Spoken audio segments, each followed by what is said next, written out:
Bom, nesse segundo vídeo sobre o treinamento técnico VoIP Minas, é importante para você descobrir, né, se o modem é roteado ou não. Normalmente, quando a gente coloca o termo roteado ou não, é quando o próprio modem faz a autenticação do usuário e senha, no caso da conexão ADSL, quando se trata da Speed, né, da BR Turbo Telecom, né, da GVT, né, da Velox, enfim, quando você precisa realmente autenticar, né? Se você perguntar à pessoa se ela conecta através do discador na área de trabalho, e se ela responde, se a resposta for positiva, é porque o modem dela não é roteado, ou seja, ela precisa autenticar.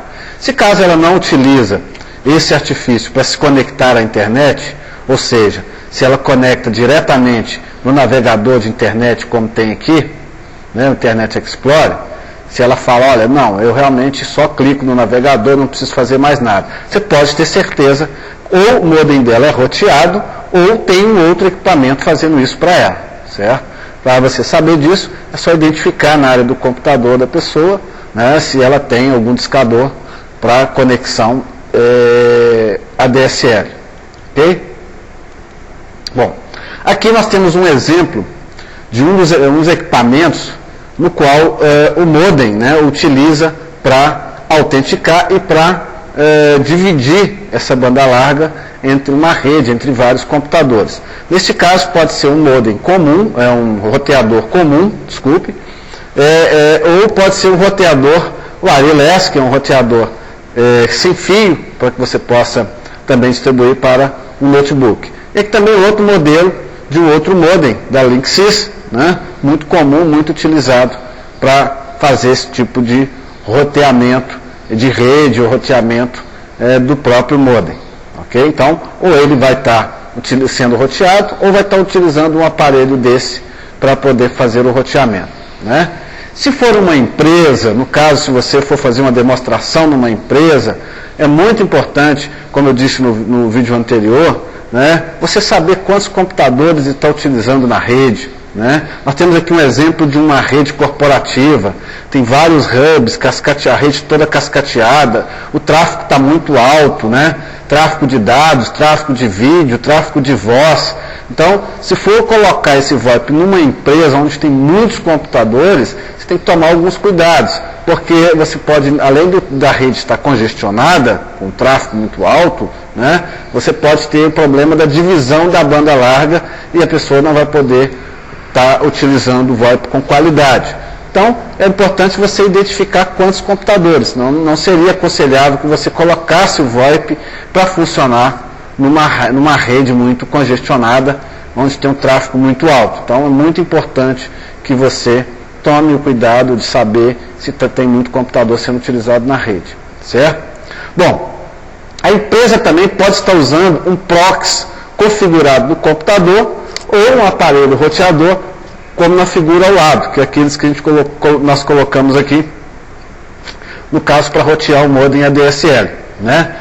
Como é muito comum as empresas também, algumas empresas estão utilizando proxy, esse proxy pode ser utilizado tanto no computador, né, como também pode ser utilizando por um servidor Linux, né, pode ter uma segurança, a pessoa pode precisar de uma segurança maior, então ele vai usar aí um sistema operacional Linux para fazer o compartilhamento, certo? Mas basicamente o proxy ele é muito utilizado nas configurações de opções de internet. Então vai estar dessa forma, e se ele estiver usando um proxy, quando você for conectar um aparelho na placa de rede daquele computador, aquela placa de rede não vai conseguir pegar o endereço IP, porque ele vai estar com o endereço IP atribuído àquela rede e não vai ter condição, por exemplo, de você acessar o aparelho, certo?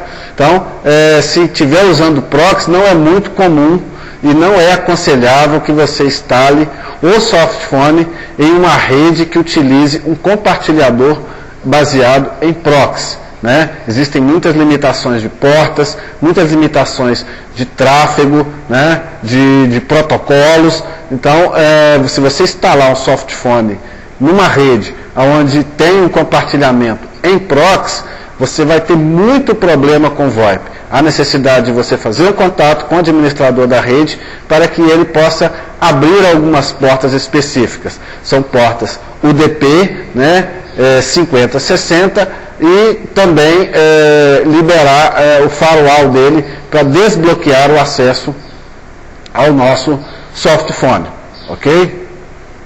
Bom, se o provedor de banda larga usa IP fixo ou IP dinâmico, né? Nós temos aqui um exemplo de uma placa de rede que está com endereço IP fixo, né, que é do lado esquerdo do seu vídeo, e temos uma placa de rede onde o IP está sendo atribuído automaticamente àquele computador, né? O que nós detectamos quando se usa um IP fixo é que quando você conecta o aparelho ATA nesta placa de rede com o IP fixo, dificilmente você vai conseguir acessar as configurações do ATA. Por quê? Porque a placa de rede já tem um endereço atribuído, então você não vai conseguir acessar o endereço gateway do ATA para que você possa fazer as configurações da VoIP Minas, autenticar o nosso CIP, enfim, colocar todas as informações dentro do aparelho. Então, há necessidade de você marcar, obter o endereço IP automaticamente, certo? E o DNS também automaticamente. Normalmente, quando você vai em meus locais de rede e vê o status da placa de rede, você já identifica se ele é um endereçamento IP fixo ou dinâmico. Nós vamos ter alguns vídeos posteriormente dando informações, ou mostrando a vocês como detectar esse endereçamento. Essa placa de rede trabalha com endereço IP fixo ou endereço IP dinâmico. Endereço IP fixo, algumas operadoras de banda larga, no caso a Via Rádio é muito comum estar utilizando o IP fixo, e também alguns provedores como a NET que podem estar usando IP fixo nas placas de rede. Então é muito importante, porque a partir desse momento você sabe o direcionamento que você vai ter para fazer a instalação do ATA naquela rede. Ok?